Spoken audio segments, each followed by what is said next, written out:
Welcome to the Introduction to LGBTIQ+ Cultural Awareness. In this session, we will learn what each of the letters of the LGBTIQ+ stand for. We will explore the types of discrimination, exclusion and trauma experienced by LGBTIQ+ people. We will learn about inclusive language and pronouns, attitudes towards difference, and how to be an LGBTIQ+ ally. LGBTIQ+ stands for lesbian, gay, bisexual, transgender, intersex, and queer or questioning. This is the inclusive umbrella abbreviation to encompass a range of diverse sexualities, genders, and sex characteristics. We add the plus to the LGBTIQ+ to acknowledge that there are far more gender and sexual identities than are mentioned here. There are 72 gender identities other than male and female, and 47 terms that describe sexual attraction, behaviour, and orientation. And our language is still evolving. L is for lesbian, a woman or female identifying person who experiences physical, emotional, sexual, and romantic attraction to another woman or female identifying person. Such person maintains an enduring pattern of emotional, romantic, and or sexual attractions to the same sex or gender.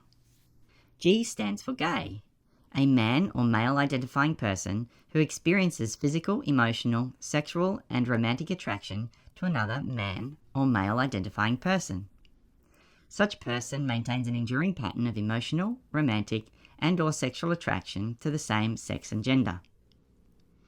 The term gay can also be used to describe any gender of person who is attracted to the same sex or gender. Bisexual, broadly defined as a person who experiences physical, emotional, sexual, and romantic attraction to people of more than one sex or gender. Bisexual has also become an umbrella term to describe several different orientations such as pansexual, omnisexual, and sexual fluidity. Pansexuality is sexual, romantic, or emotional attraction towards people regardless of their sex or gender identity. And omnisexual refers to someone who is romantically, emotionally, or sexually attracted to persons of all genders and orientations. For some people, sexual orientation and desire are not rigid or continuous throughout their lives. Rather, they can be fluid and change over time. Transgender is the umbrella term for people who transition away from the gender they were assigned at birth, or from the socially constructed binary gender system. Some transgender people identify as binary male or female, while some identify as non-binary, meaning they sit on the spectrum between the binary ends of male and female. For some people, transition can be a journey from one point on the spectrum to another, where for others, they can move around the spectrum of gender in a fluid way. Gender-fluid people can have a different gender identity, name, and pronouns over a period of time. For many transgender people, gender is far more complex than simply male and female, and gender is not defined by what is between your legs. The I stands for intersex. Intersex people have innate sex characteristics that don't fit medical and social norms for female and male bodies, and that create risks or experiences of stigma, discrimination, and harm. Sex characteristics are physical features relating to sex, including chromosomes, genitals, gonads, hormones, and other reproductive anatomy, and secondary features that emerge from puberty. This definition does not specify particular biological characteristics, birth assignment, legal status, gender, or sexual orientation. Intersex people are a very diverse population and do not share any one identity. Intersex people old enough to freely express an identity can be heterosexual or not, and cisgender or not. The word queer is often used as an umbrella term to cover the diversity of sexualities and genders. Queer is a word that many LGBT people use with pride and empowerment. However, for some people, it carries a history of trauma due to its use as a derogatory term. During the fight for civil rights in the 1960s and 70s, the word queer was being reclaimed from its hurtful usage of the past. In the 1990s, respectful and inclusive standards of language evolved to lesbian and gay, and then LGBT, as bisexuals and transgender people sought greater recognition. LGB relate to sexualities, and the T relates to genders. LGBTIQ+ people have always existed in our communities. However, they've not always been acknowledged or treated with respect. Australia's history of discrimination towards LGBTIQ+ peoples dates back more than a century. Many older LGBTIQ people have been left with residual fears from the times in which they grew up. In particular, older gay men and transgender people may have memories of the fear associated with experiences during the 1970s until the early 90s of gay men being hunted, entrapped, assaulted, and killed because of their sexual orientation. Even though there is an increasing acceptance of LGBTIQ+ people in society, reform to improve Australian legislation, and greater visibility in the media and public life, many LGBTIQ people in Australia still experience discrimination, harassment, and hostility in many parts of everyday life. In public, at work and study, accessing health and other services, and securing proper recognition of their sex in official documents. Findings from the Victorian Population Health Survey 2017 report that, when compared to the broader population, LGBTIQ+ people living in rural and regional Victoria experience higher rates of family violence, are more likely to have a diagnosis of anxiety or depression, and are more likely to rate their health status as fair or poor. 34.2% of LGBTIQ adults experienced discrimination or were treated unfairly by others in the last year, compared to 15.6% of the broader population. A significantly higher proportion of LGBTIQ adults reported high or very high levels of psychological distress compared with the broader population. Cultural safety, as defined by the Australian Human Rights Commission, is an environment that is safe for people, where there is no assault, challenge, or denial of identity, of who they are and what they need. It is about shared respect, shared meaning, shared knowledge, and experience of learning, living, and working together with dignity and true listening. Many LGBTIQ+ people want to be cared for and supported by practitioners and services that have a deep understanding of their lived experiences. It's not obvious from looking at someone that they are LGBTIQ, and people will often not come out or disclose to service providers unless they feel safe to do so. Continuing to develop cultural safety by establishing universal policies, systems, and processes for LGBTIQ people is important, and has been shown to improve service access and acceptability for LGBTIQ communities. Using LGBTIQ inclusive language demonstrates respect, builds trust, and reduces stigma and discrimination faced by LGBTIQ+ people. LGBTIQ terminology is diverse and constantly evolving. Inclusive language should be addressed in policies and procedures, written internal and external communications, and reviewed regularly to evolve with best practice terminology.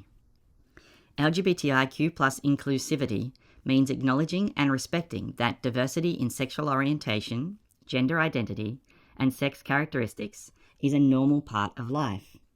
Use open questions that do not assume someone is heterosexual or cisgender. Don't assume a person is heterosexual by asking a woman about her husband or a man about his wife. Instead, ask if they have a partner or if they're in a relationship with anyone, and allow them to share the relevant information. Use gender-neutral language, such as everyone or people, instead of ladies and gentlemen. And accept differences in families by using words such as parent or caregiver, instead of mum or dad. Don't talk about gender, sex characteristics, or sexuality as a preference or lifestyle choice. It's how people are. Learn common LGBTIQ+ terms. Consider how sexual orientation, gender identities, and variations of sex characteristics might influence the service required. For example, they can help to understand a client's network of support. Pronouns are words that people use to refer to others and an important part of someone's identity. Using the right pronouns to refer to a person can be one of the easiest ways to show them respect and help them affirm themselves. It is also one of the best ways to promote an inclusive atmosphere. Never assume someone's pronouns because of how they look, how they sound, their name, or any other reason. Some people change their pronouns as they learn more about themselves and how they would like others to refer to them. Misgendering is a term used to describe accidentally or intentionally using incorrect pronouns about or towards a person. If you don't know someone's pronouns, share your own and ask them theirs. For example, "Hello, my name is Zara. My pronouns are she, they. What is your name and pronouns?" The more people who share their pronouns on email signatures, wearing pronoun badges, or in introductions, the more normalized and familiar they become to everyone. If you make a mistake when using someone's pronouns, don't make a big deal out of it. Apologize and rectify your mistake and then move on with the conversation. It is important to understand how our positive and negative attitudes affect the lives of others and what thoughts are driving those attitudes towards difference. A study published in 2018 of global attitudes towards transgender people show there is a strong majority of people around the world who would like their country to do more to support and protect transgender people. But the results also highlighted a number of unhealthy misconceptions which affect individual attitudes. In Australia, 23% of people surveyed believe transgender individuals have a form of mental illness, and 17% believe transgender people are committing a sin. 23% worry about exposing children to transgender people, and 26% of Australians think society has gone too far in allowing people to dress and live as one sex, even though they were born as another. The negative attitudes devalue people and add to social stigma and discrimination.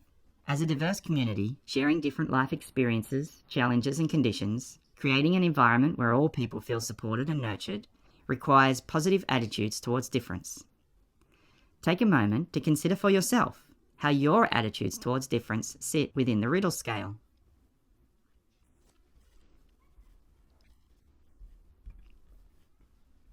An ally is someone who stands up for, supports, and encourages the people around them. Being an LGBTIQ+ ally means supporting equal rights for everyone, regardless of race, sexual orientation, gender, or religion, doing what you can to call out discrimination, and to fight for equality, and make your workplace safe for anyone who identifies as LGBTIQ+. Being a good ally is an ongoing process of learning and growth, and is so valuable to improve the mental health and well-being of the community. Correct language is a great start. Using a person's correct name and pronouns validates your respect for their identity. Putting your pronouns in visible places, such as in email signatures or next to your name on Zoom, signifies to all that you recognize the importance of pronouns. It also allows those who may be less comfortable being out in the workplace to feel safer when sharing their own pronouns without fear of immediately outing themselves. However, it's also important to remember that some LGBTQ+ people might not be happy yet to share their pronouns. They may be exploring their identity or just want to maintain a level of privacy. Take the time to find out more about the experiences of LGBTIQ+ communities by reading articles, watching videos, and following advocates on social media. You can then share this information with your colleagues and help foster a culture of learning at your workplace. Developing inclusive, respectful policies that are LGBTIQ+ informed provide good guidance in the workplace. LGBTIQ+ people often get asked intrusive, personal questions about their sex lives and bodies. Ensure the questions you are asking on forms and in person are relevant and don't make assumptions about gender, sexuality, or needs based on appearance. Understand what LGBTIQ+ specific bullying and harassment looks like and call out inappropriate behaviour and language when you see or hear it.